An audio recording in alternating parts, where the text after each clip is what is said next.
Hello students, स्वागत है आपका एक और नए वीडियो में। आज हम समरी देखने वाले हैं tender is the night novel की, जो एफ स्कॉट फिट्जगेराल्ड की नॉवल है। और ये एक कह सकते हैं सेमी ऑटोबायोग्राफिकल नॉवल है, जहाँ पर जो कैरेक्टर्स है वो फिट्जगेराल्ड की लाइफ से ही इंस्पायर्ड है। तो चलिए सबसे पहले हम कैरेक्टर्स देख लेते हैं। ये सबसे पहला जो कैरेक्टर है वो है रिचर्ड डिक डाइवर का, a promising young psychiatrist who marries his patient Nicole Diver and becomes an alcoholic। तो ये एक साइकेट्रिस्ट होते हैं जो अपनी पेशेंट निकोल डाइवर से शादी करते हैं और बाद में एक अल्कोहलिक बन जाते हैं, शराबी बन जाते हैं, बेस्ड ऑन द ऑथर। और ये जो कैरेक्टर है वो फिट्जगेराल्ड ने अपने ही ऊपर रखा है, यानी वो ये जो कैरेक्टर है वो फिट्जगेराल्ड खुद हैं। निकोल डाइवर नी वॉरन का मतलब हुआ, यानी शादी से पहले निकोल का सरनेम वॉरन था। An affluent mental patient who marries Dick Diver. तो ये एक अमीर औरत होती है जो डिक डाइवर से शादी करती है, और वो एक मेंटल पेशेंट होती है। डिक की ही वो पेशेंट होती है और बाद में डिक से शादी करती है, बेस्ड ऑन जेल्डा फिट्जगेराल्ड। तो ये फिट्जगेराल्ड की वाइफ जेल्डा के ऊपर बेस्ड कैरेक्टर है। नेक्स्ट जो कैरेक्टर है वो है रोजमेरी हॉयट का, जो एक 18 ईयर ओल्ड हॉलीवुड एक्ट्रेस होती है जो डिक से प्यार कर बैठती है। फोर्थ कैरेक्टर है टॉमी बार्बिन का, अ फ्रैंको अमेरिकन सोल्जर।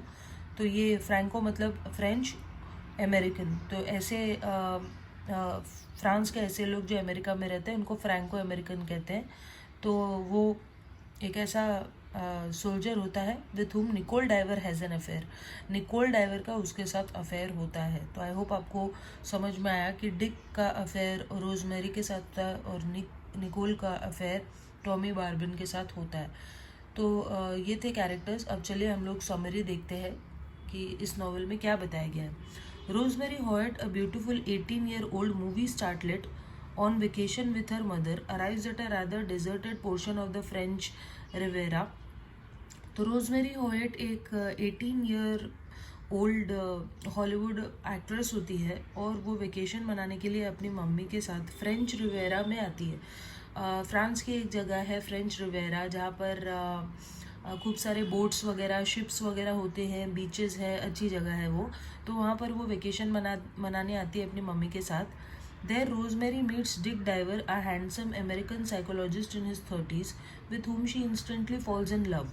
वहाँ पर उसे डिक डाइवर साइकेट्रिस्ट मिलता है जो कि बहुत हैंडसम होता है, अपनी 30s की उम्र में होता है, और वहाँ पर रोजमेरी उससे प्यार करने लगती है। Dick and his wife Nicole are exemplars of grace and sophistication and move among a social set of similarly extraordinary people। Dick और उसकी वाइफ जो निकोल होती है वो बहुत ही सोफिस्टिकेटेड लोग होते हैं और अमीरों के साथ उठना बैठना होता है उनका। Rosemary becomes part of this world and in the gay times that follow Dick begins to reciprocate Rosemary's feelings for him.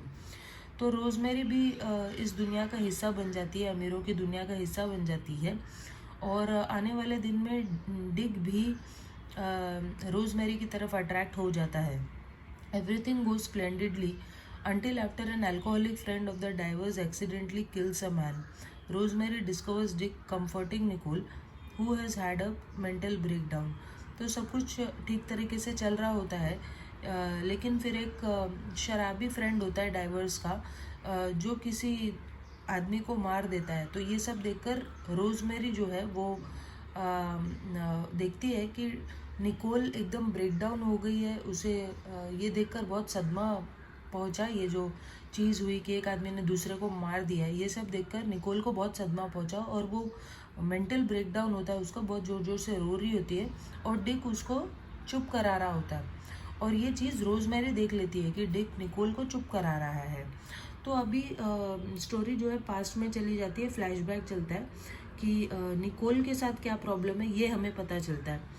The story shifts back in time to relate the events that led up to the marriage of Dick and Nicole।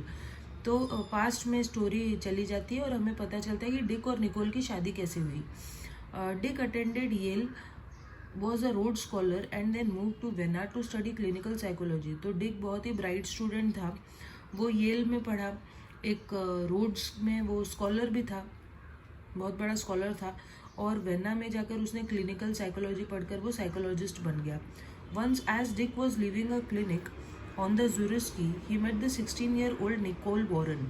और एक दिन जब वो अपने clinic से बाहर निकल रहा था तब उसे 16 साल की निकोल वॉरेन मिली, who was being checked in, जो कि वहाँ लाई गई थी एज अ पेशेंट, वो बीमार थी. The Chicago heiress had been sexually abused by her father. तो वो काफ़ी अमीर औरत थी, शिकागो की थी, और उसके फादर ने उसे सेक्सुअली अब्यूज़ किया था. इस वजह से उसे दौरा सा पड़ा था और उसे साइकोलॉजिस्ट के पास लाए थे. And as a result had developed an acute fear of men. और इसीलिए क्योंकि उसके फादर ने उसे अब्यूज़ किया था, उसे सभी आदमियों का डर बैठ गया था उसके मन में, सभी आदमियों से वो डरती थी. The two fall in love. तो जब डिक निकोल की देखरेख करने लगता है, उसका डॉक्टर बन जाता है, तो डिक को निकोल से प्यार हो जाता है. And Dick becomes both her doctor and her husband. तो डिक उसका डॉक्टर तो बनता ही है, उसका हस्बैंड भी बन जाता है. They travel extensively, are happy and have 2 children together. तो वो लोग खूब घूमते हैं, खुश भी हैं, और उनके 2 बच्चे भी होते हैं. Partially on account of Nichols relapse, the divers decide to invest in a clinic in Switzerland. तो निकोल का रिलैप्स होता है, फिर से उसे ये सब चीज़ें याद आने लगती है जो उसके फादर ने किया. जब वो देखती है एक आदमी को दूसरे आदमी को मारते हुए, तो फिर से उसका डर लौट आता है.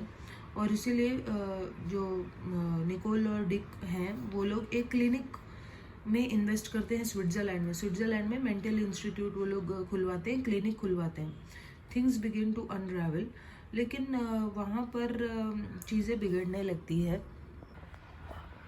Dick is accused of infidelity by former patient and Nicole in anger runs their car off the road. तो डिक को पहले की एक पेशेंट एक्यूज़ करती है कि तुमने मेरे साथ गलत हरकत की है. तो डिक के ऊपर आरोप लगते हैं और निकोल को इस बात से बहुत गुस्सा आता है कि डिक दूसरी औरतों के साथ अफेयर चला रहा है, और इसलिए वो अपनी कार जो है रोड से नीचे उतार देती है. एक्सीडेंट होते होते बचता है. Dick learns his father has passed away and heads to America for the funeral. फिर डिक को पता चलता है कि उसके पापा गुजर गए और वो अमेरिका जाता है फ्यूनरल करने के लिए, यानी कि उनका अंतिम संस्कार करने के लिए. Upon his return Dick meets Rosemary in a hotel and the two consummate the aborted romance they had begin several years earlier. तो जब वो वापस आता है तो वो उसे होटल में रोजमेरी मिलती है, और वो लोग अपना जो रोमांस छोड़ चुके थे काफ़ी साल पहले, उस दिन वो लोग फिर से अपना रोमांस शुरू कर देते हैं. In the aftermath Dick realises his world is falling apart. लेकिन डिक को ये रियलाइज़ होता है, पता चलता है कि उसकी दुनिया बिगड़ रही है. He goes out carousing, gets beat up and imprisoned and must be rescued by Nicole sister Baby Warren. तो वो उल्टी सीधी हरकतें करने लगता है, किसी न किसी को मारता है, जेल जाता है, और फिर फाइनली निकोल की बहन बेबी वॉरेन उसे बचाती है, जेल से निकलवाती है. As Dick continues to drink, he jeopardizes his position at the clinic and is asked to leave. तो वो बहुत ही ज़्यादा शराबी बन जाता है और इसीलिए क्लिनिक से निकाल दिया जाता है, और उसे कहते हैं कि तुम यहाँ से अब चले जाओ. The divers return to the Riviera and Dick continues to drink and unravel, insulting old friends. तो वो लोग फ्रेंच रिवेरा वापस आते हैं और यहाँ पे भी डिक की वही हालत होती है. वो शराब पीते रहता है, उल्टी सीधी हरकतें करता रहता है, दोस्तों को इंसल्ट करता होता है. Nicole has an affair with Tommy Barban. ये सबसे तंग आकर निकोल टॉमी बार्बन एक अमेरिकन फ्रेंच सोल्जर होता है, उससे वो फ्रेंच अमेरिकन सोल्जर होता है. निकोल उससे अफेयर कर बैठती है and ask Dick for a divorce in order to marry Tommy. और वो डिक से डाइवोर्स मांगती है, बोलती है कि तुम मुझे डाइवोर्स दो ताकि मैं टॉमी से शादी कर सकूं. Dick readily agrees, realising that Nichols finally overcome her psychological condition. तो डिक तैयार भी हो जाता है डाइवोर्स देने के लिए, और वो रियलाइज़ करता है कि शायद निकोल अपने डर से बाहर आ चुकी है, जो उसे आदमियों से डर लगता था उससे वो बाहर आ चुकी है, इसीलिए वो टॉमी बार्बन से शादी करने के लिए रेडी हो गई है. इसलिए डिक तैयार हो जाता है उसे डाइवोर्स देने के लिए. Dick then disappears to America, never settling down. उसके बाद डिक कहीं अमेरिका में ही गायब हो जाता है. The book end suggesting that he is still there. और उसके बाद नॉवेल ख़त्म हो जाती है और नॉवेल के एंड में बताया गया है कि शायद डिक अभी भी अमेरिका में है. तो इस तरीके से यहाँ पर नॉवेल एंड हो जाती है. आई होप आपको ये समरी समझ में आई होगी. और इससे रिलेटेड कोई डाउट्स है तो आप कमेंट करके पूछ सकते हैं। तो चलिए मिलते हैं हम लोग एक दूसरे नॉवेल की समरी में, तब तक के लिए बाय।